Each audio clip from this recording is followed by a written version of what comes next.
Sometimes dollar cost averaging means you buy high, and sometimes it means you buy low. And today we're getting ready to buy low. Are you ready to get your DCA stack on?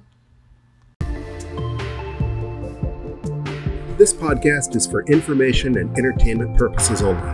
Nothing on this podcast should be construed as financial advice.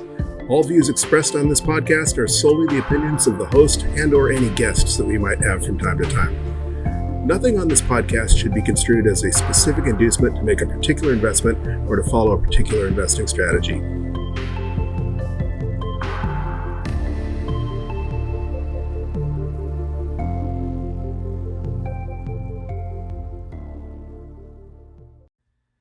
Hello, you sexy sat stackers, and welcome to the latest episode of the Bitcoin Bulletin podcast. Today is Wednesday, January 26, 2022, and that means it is DCA Wednesday. Today is going to be stack number 27 in this journey we began 6 months ago, all the way back in July 2021. And as you know, if you've been following us, we've been stacking $20 every Wednesday, and today it is time to do that again. But real quick, a look at the vital statistics. We currently find ourselves at a block height of 720,523. Bitcoin is currently up a little bit from our last episode at $36,505 a coin, or approximately 2,739 sats per cuck buck, 27:39 Moscow time. It has been 77 days since we hit our all-time high of 69,000, and we are down about 47% still. Bitcoin activity's picked up, however. The mempool currently is going to take approximately 9 blocks to clear with 10,848 transactions pending, and the 24-hour transaction volume is up a tiny bit. It's currently 2.94 transactions per second. On our weekend update podcast a couple days ago, it was down to 2.45 transactions per second, whereas last DCA Wednesday it was 3.24 transactions per second. So we'll take 2.94, and obviously the mempool filling up shows that there's more on-chain activity, and that is a good sign. Also, we are still a ways away from the next network difficulty adjustment. As you know, we just had a difficulty adjustment because our network hash rate was at an all-time high, a brand new all-time high in hash power. However, we're now looking at a slightly downward adjustment. We were looking at a downward adjustment, a little bigger of a downward adjustment, because on Sunday blocks were averaging a 10 minute and 29 second period. And now they're coming in about every 10 minutes and 19 seconds on average. So obviously that whether or not we have an upward or downward adjustment is subject to change as the hash rate fluctuates. We're talking till like February 3rd before the next adjustment comes. But we were at one point in time looking at almost a 6% decrease in network difficulty, and now it's more like 3.1%. So again, subject to change, but that shows that the hash rate is recovering a little bit from the dip that it took for whatever reason last week. Real quick, a look at what's making the news. Surprise, surprise, the Fed did not raise interest rates, leaving rates unchanged today, despite the freak out and absolute total panic on Wall Street that quantitative easing was somehow going to end. That, as Max Kaiser is so famous for saying, that they would find a way to, quote, taper the Ponzi scheme. Of course, Max says you cannot taper a Ponzi scheme. And we know that basically we've been in QE infinity since 2008. So a lot of people out there were saying that this was a bluff. There's no way that they're going to raise rates, at least not significantly, and risk tanking the market, especially since they will not be able to pay their own debts if they raise rates too high. I was listening to a podcast this weekend. I don't remember. I apologize which podcast for not remembering which one it was. But they had mentioned the last time that the Fed tried to end tapering, they bankrupted 44 countries or something along those lines. So for a lot of us, we were expecting this to be a nothing burger. And as a result, Bitcoin traded up to as high as $39,000 this afternoon on this quote-unquote news before retreating to where we find it now. The Fed saying, quote, with inflation well above 2% and a strong labor market, the committee expects it will soon trademark, be appropriate to raise the target range for the federal funds rate. Their next meeting, however, is not until March 15th and 16th. If they do somehow manage to raise rates, it would be the first time since December 2018. And even if they raise it 25 basis points, that's still pretty darn close to zero. In the more free money news, the Biden administration says they're, quote, desperate to keep the child tax credit payments and some of the other big spending proposals that were originally in Biden's Build Back Better plan, which they were unable to ram through Congress last month. The child tax credit payments, as you remember, were paying each family with a child under 18 or whatever certain age, $300 a month as a quote-unquote tax credit. Those ended this month, and now the administration is seeking, well, they had been seeking to keep them flowing for another year, at least through the midterm elections. There's no big surprise there that they would want to throw free money at people. And another indication that they don't plan on slowing down the money printing at any time, because if they are going to renew the child tax credit and the other big ticket items and try and revive any of his Build Back Better, the only way to do that is to spend more than they're taking in. And that is precisely what Bitcoin is meant to thrive in. Adam Meister at TechBalt, the Bitcoin Meister, also highlighted an interesting fact on his This Week in Bitcoin show recently, that the U.S. median income is currently equal to 1 Bitcoin. That's right, 1 Bitcoin is worth an average of 1 human life. The average of the work of one human's life work for a year in the United States of America. And if you had listened to him some 6 odd years ago or so, you would have secured 10 years worth of average income for $5,000 or less. Also in the news, Russia. Remember the big panic just a few days ago that Russia was banning Bitcoin mining and cracking down on Bitcoin? Well, Vladimir Putin appears to be backing off of that by commenting that any crackdown on BTC or any risks that BTC might pose Russia need to be weighed against, quote, competitive advantages it provides his country. A lot of people out there have been speculating that Russia has been mining or secretly stockpiling Bitcoin for quite some time. It would not be the first time that Putin has mused about potentially using Bitcoin to subvert U.S. sanctions or to undermine the U.S. dollar. So it does seem odd that Putin would seek to destroy a currency that does give him some power over the United States, especially when it comes to things like what's going on in Ukraine.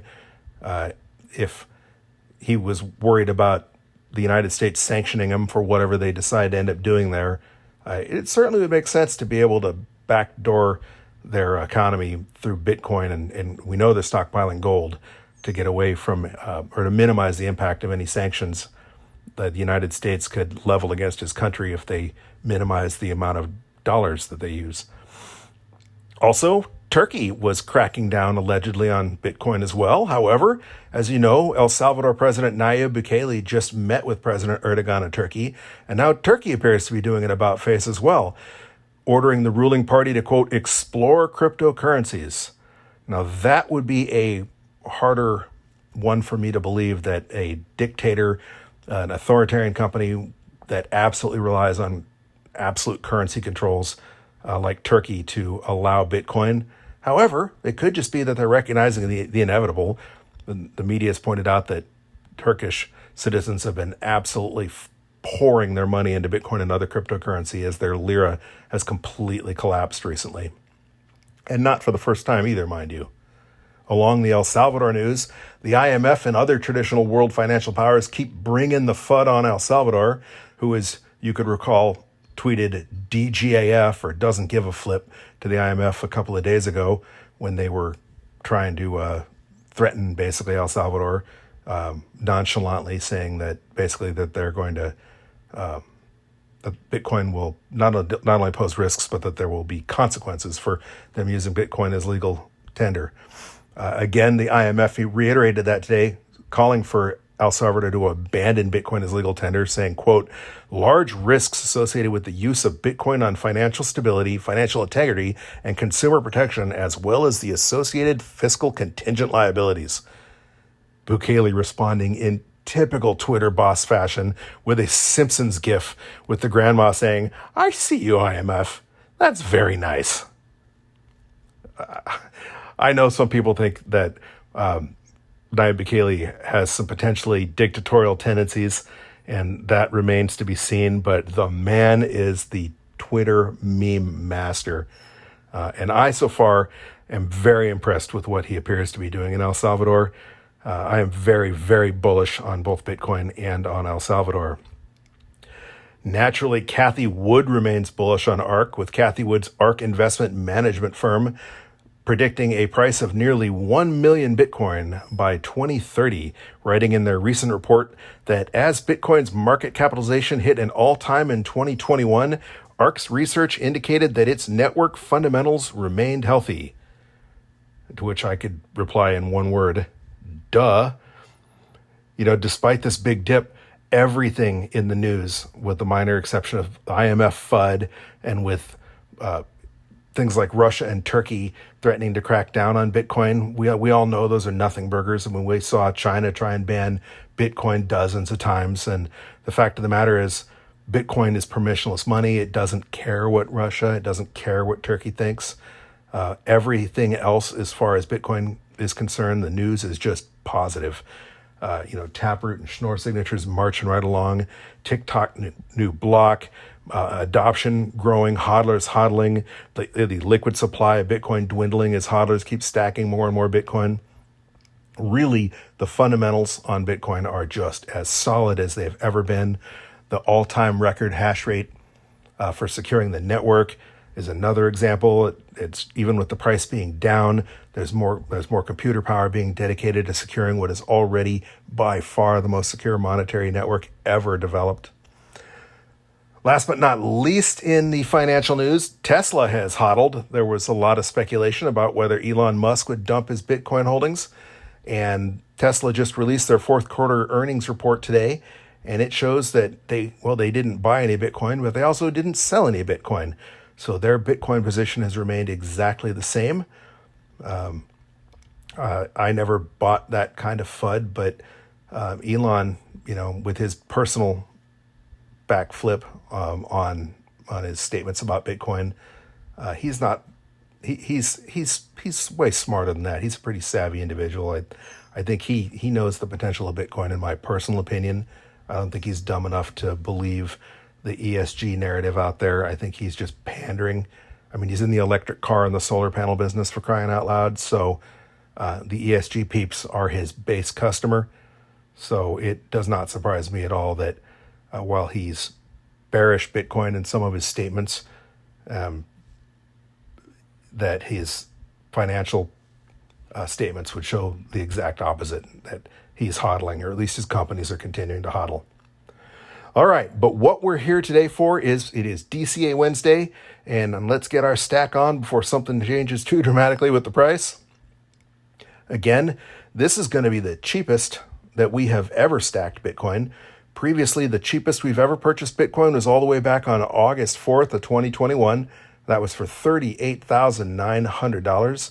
So we're looking at stacking approximately $2,400 cheaper than we've ever stacked before.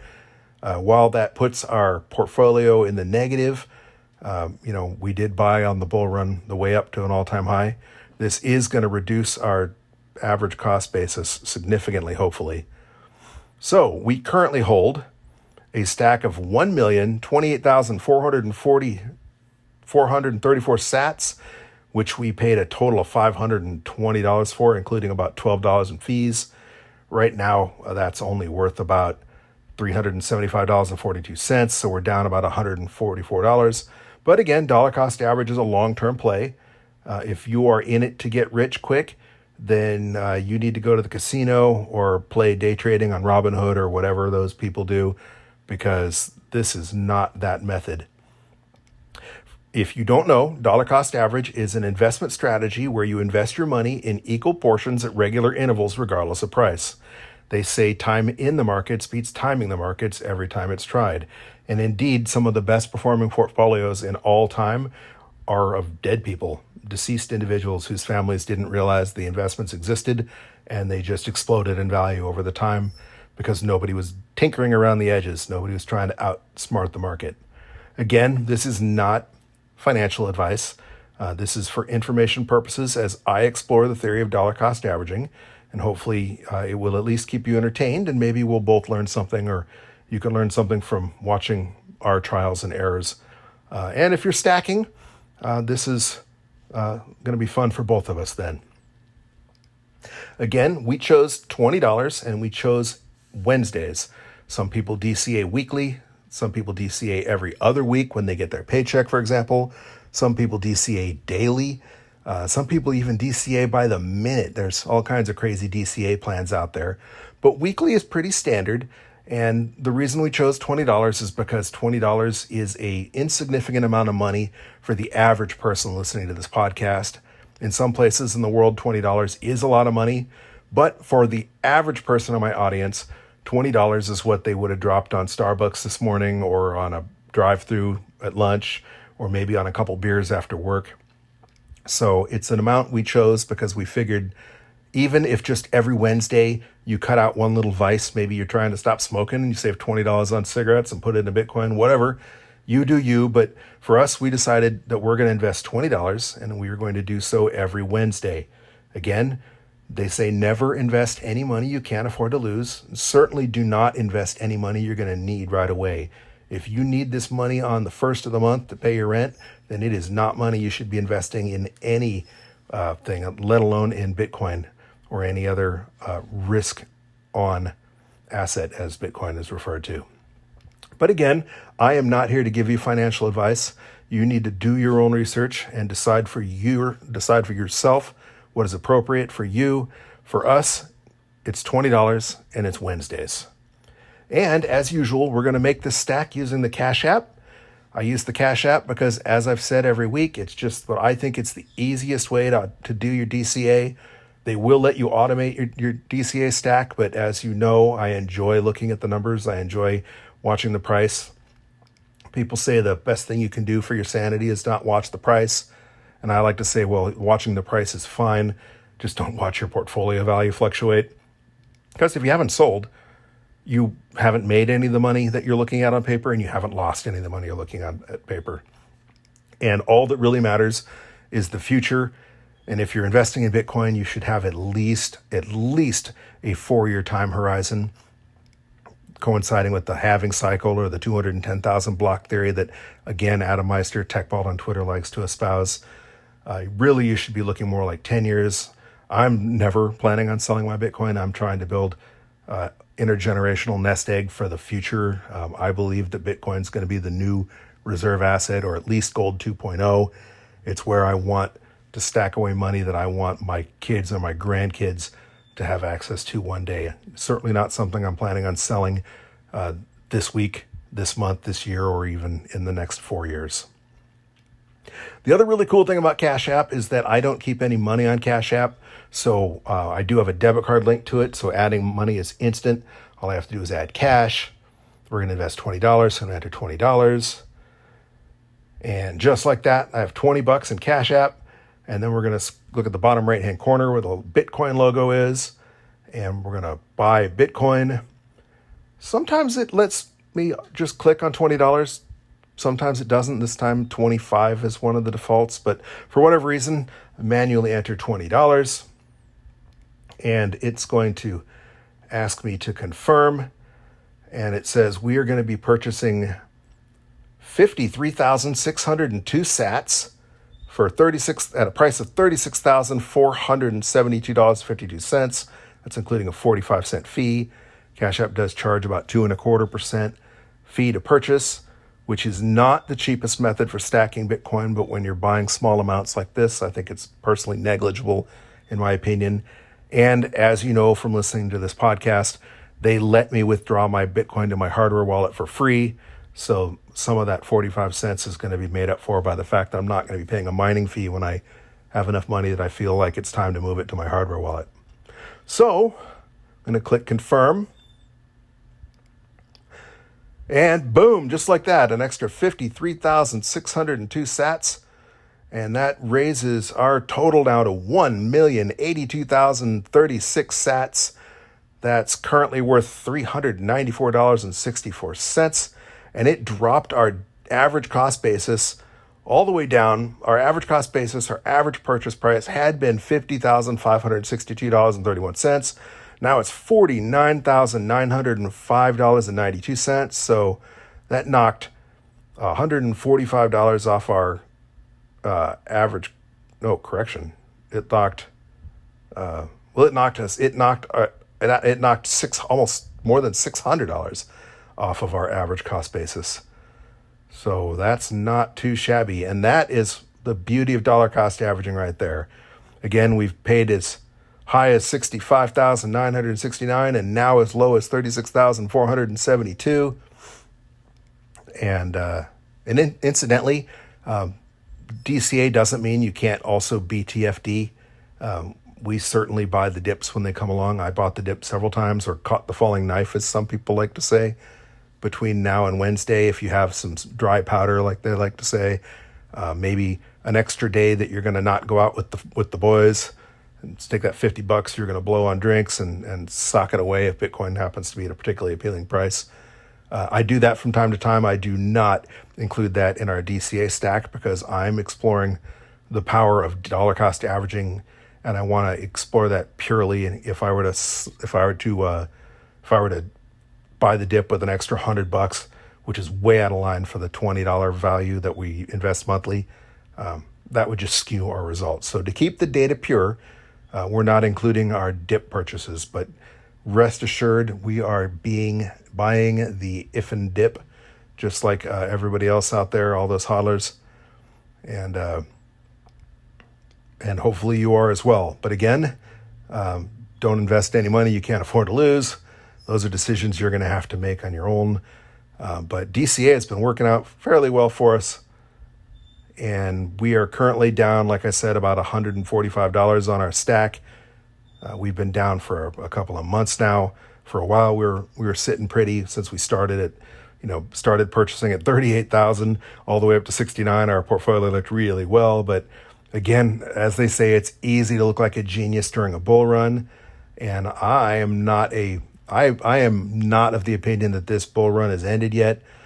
The 210,000 block theory might say that, might intend to indicate that the bear market's starting, that we're looking at the time for the next crypto winter, the equivalent of 2018.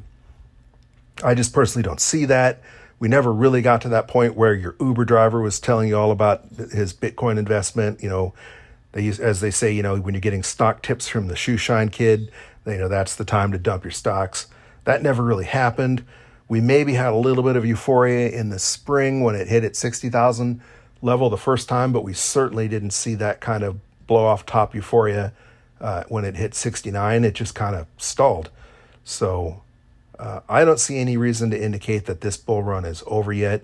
But even if it is, if we're heading into a crypto winter, if we're heading into a bear market, those things tend to be cyclical in Bitcoin, and that just means it's time to stack more sats at a better price.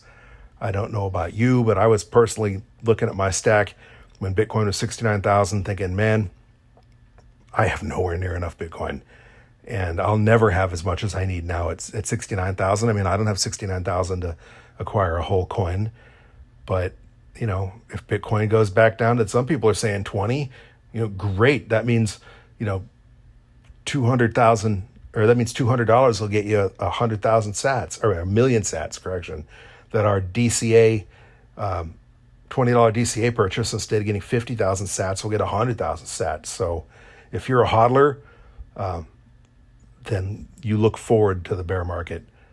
I personally have a lot more fun online on the bear market as well. That's when all the best memes seem to come out.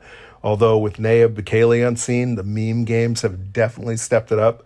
I don't know if you noticed he changed his profile picture to him in a McDonald's uniform. That was really trendy last week. Michael Saylor did the same thing. The internet is just more fun when Bitcoin prices are down.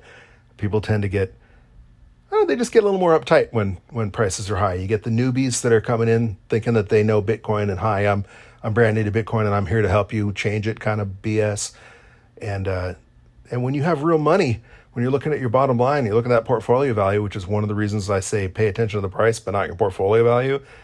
You start thinking about that as money you have, which you really don't until you sell.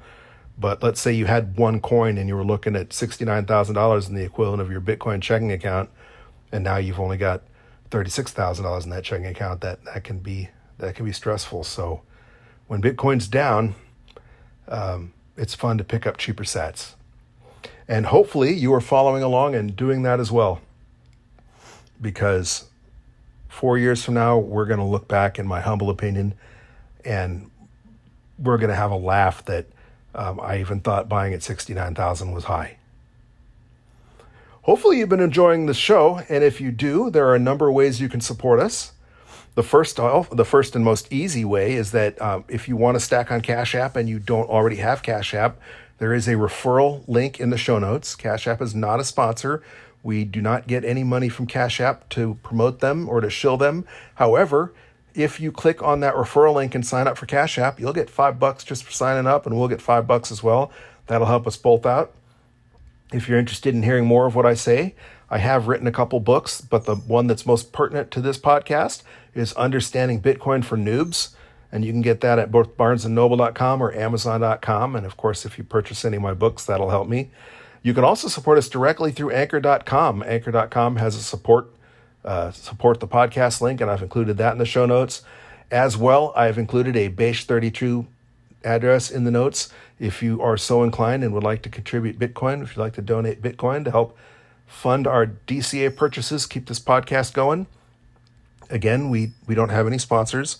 We're doing this show for free, and we're doing it because I love Bitcoin and I like talking about Bitcoin. So we'll keep doing this sponsorless and for free as long as we can. But if you would be so inclined, if you do feel like contributing, that would be greatly appreciated. You can do so any of those ways. Again, please follow us on Twitter. We are at BTC Bulletin Pod on Twitter. And you can contact us via email we are a bitcoinbulletin@protonmail.com. If there are any topics you'd like us to cover, or if there's anything I'm glossing over that you would like more explanation on, you can hit us up on Twitter. Again, that's at BTC Bulletin Pod, or email me at bitcoinbulletin@protonmail.com. It's always fun to hear from you, and I appreciate knowing what you like about the show and what you don't like about the show. But we are going to keep doing this one way or another till Bitcoin either goes to the moon, till it goes to zero, or till you just get bored and stop listening. Hopefully it's because we're seeing you at the moon, but in the meantime, keep stacking those sats, you sexy sat stackers.